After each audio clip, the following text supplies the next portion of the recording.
సహస్రా, నాన్న సహస్రా, లేనా? School time అయిపోతుంది లేకమ్మా. అమ్మా నన్ను ఎందుకు లేపుతావమ్మా? లేపమ్మా. లేచిపోతున్నాడే బాబు, అని లేపమంటావేంటి? లే, నీకు స్కూల్ ఉంటే లేకనా? స్కూల్ టైం అయిపోతుంది.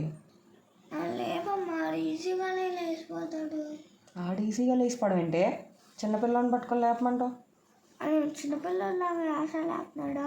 రాత్రి అంతా నిద్ర ఉండట్లా, కాళ్ళు చేతి రాత్రి. ఆ టైం అయిపోతుంది, పదా స్కూల్కి. అమ్మా అది పంపించమ్మా. ఈయన్ని స్కూల్కి పంపడం ఏంటే చంటి పిల్లని పట్టుకొని? పెద్దోళ్ళగా పట్టుకూడదమ్మా, అన్ని కష్టాలు నాకే. ఇటు చూడు, లేచి కూర్చున్నాడు. పదరా స్కూల్కి. అంతేగా.